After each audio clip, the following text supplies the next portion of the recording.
Thanks, Rajneesh, and all the panelists for a wonderful and insightful panel discussion on pharma tech per se. And now we have a special guest, may I say, from the government of Spain. We have with us Ms. Vanesa Alvarez Franco, Commercial Counsellor of Economic and Commercial Office in Mumbai, Embassy of Spain in India. We welcome you, ma'am. If you can please come on stage. I'm sure that her special address will be focusing on the kind of opportunities Spain is offering to India in terms of healthcare and pharma industry. If I'm not wrong, in 2017 there was a bilateral agreement between India and Spain, especially with the Department of Science and Technology, Government of India, and the Spain's Health Ministry, in which they talked about collaboration for smart energy, smart grid, and also there's a focus on digital health. So I'm sure that you'll be giving us some insights, and I hope that we'll be knowing more about the Spain's healthcare innovation beyond the Real Madrids and Barcelonas of the world. Over to you, Vanessa. A huge round of applause for her, please.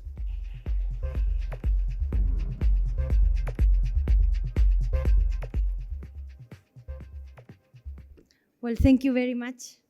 It is an honor to be here and to have this opportunity to speak with you. Let me just start remembering together that the past 2 years were really a challenge for all the healthcare systems worldwide. In Spain, we were very proud of our health system. It provides universal coverage to all our citizens and also to foreign people. And it ranks well in international standards. For instance, Spain is the 13th country in the world in terms of health infrastructure. And we rank 5th in terms of life expectancy. For instance, we have a life expectancy at birth that is 82 years for men and 87 years for women. And we also rank 5th in terms of a healthy life expectancy.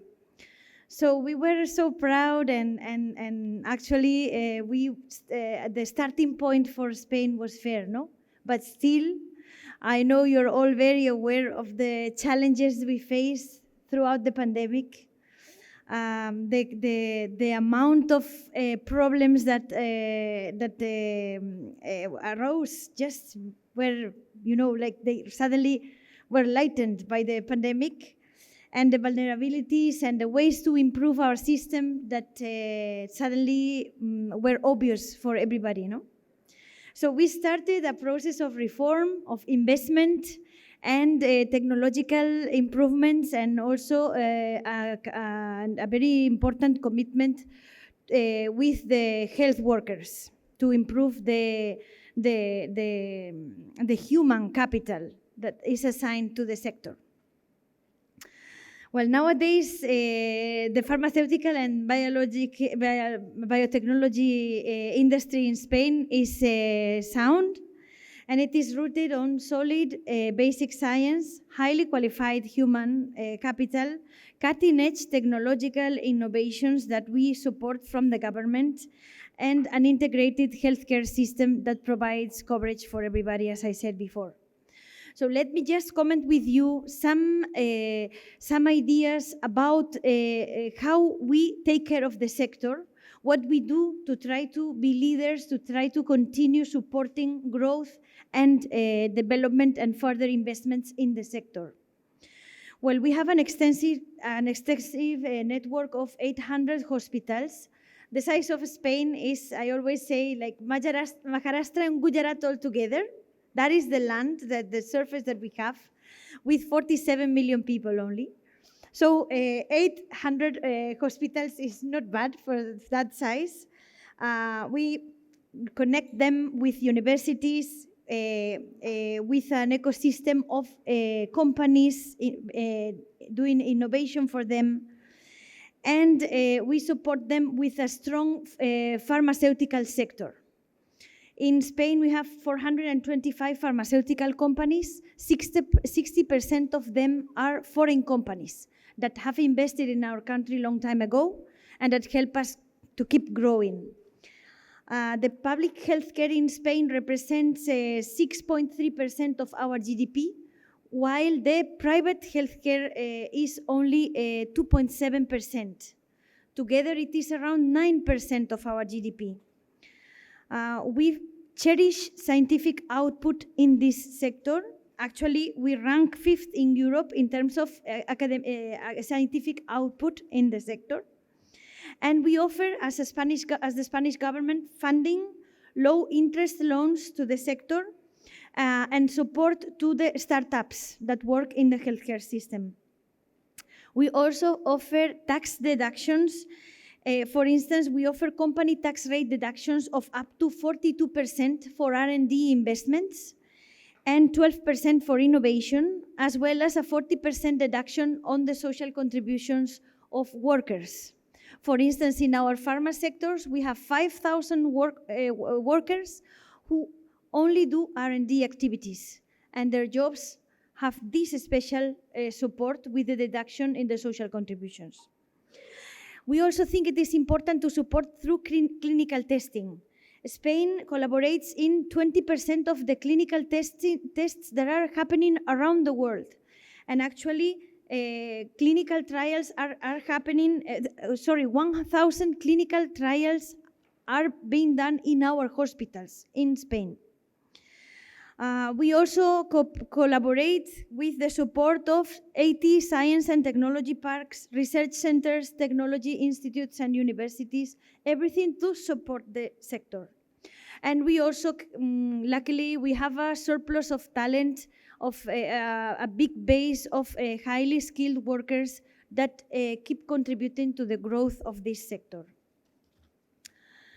Well, we have identified some opportunities for investment, especially in the sector, in healthcare, and I would like to share them with you for you to know what is Spain doing actually in this field. We are trying to help R&D in healthcare technology. We see, as has already been mentioned many times during the day, we see that it is very important to go for quicker and smarter diagnostics. So we are supporting an increase in the investments in R&D in healthcare technology. We have also identified opportunities in personalized medicine, especially pharmacogenomics. We see that it is critical to decrease the cost of administering drugs, and we are also trying to grow and to invest more in this line of work. And finally, we see an opportunity in the new generation of biosimilars. As you know better than myself, the patents on several of these drugs are about to expire, biological drugs, and we see an opportunity there for the industry. Let me also comment with you and share some ideas about the collaboration between India and Spain. Well, as I told you before, most of the international brands are present in Spain with their own factories. They've invested in Spain a long time ago. But we also have many Spanish companies present in India. A lot of our companies have already come to India, and they have subsidiaries or long-term distributors with whom they work in India. No? For instance, we have Swan Pharma, Grifols, Agenomics, HealthTech, Keiversal, Matachana. All of them are Spanish companies that work with India, that are present here, and it is easy to find their products and services in India. In terms of the equipment, what we normally exchange. For Spain, it is important. In India, for instance, we are present here through mechanotherapy appliances, diagnostic and laboratory agents, sterilizers, instruments and appliances of all kinds for medical, surgical, dental, or veterinary use, respiratory appliances, medical implants. There's also a lot of exchange in this regard, and radiology devices also. So just to finish, because this is a very brief intervention, some few words to share with you. We have been investing in this sector for a long time. We see that after investments, the results come. We have seen how the sector was growing year after year in Spain. We have recently started our collaboration with India. Our companies are more and more related. And we see room, of course, to increase these exchanges much more, no? We have just started, let's say, working together. So let me just finish encouraging us all to keep working together, to keep investing in the sector, being open to the changes that are happening, ready to incorporate them, and to work together to provide a better quality of life for our citizens. Thank you very much. Thanks, Vanesa, Alvarez, Franco, Commercial Counsellor of Economic and Commercial Office in Mumbai Embassy of Spain and India. Very important point raised by you that how pandemic has changed things in Spain, and how this has also opened up new horizon of India-Spanish collaboration in the healthcare and pharma sector. It reminds me of a film made on the Barcelona smart city, in which the voiceover was done by Woody Allen. That film actually showed how Barcelona as a city transformed itself into a smart city by keeping their heritage, culture, everything, and how the smart healthcare is also being implemented. There also they talked about the collaboration. Thank you so much for that. Gracias, as we say in Spanish. I request our consulting editor, Mr. Rajnish Dev, to kindly come on stage and hand over the souvenir to Vanesa Alvarez Franco. A big round of applause for her, please.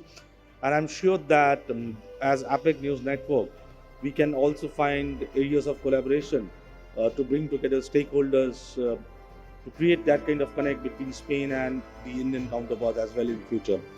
Thank you so much. Thank you so much.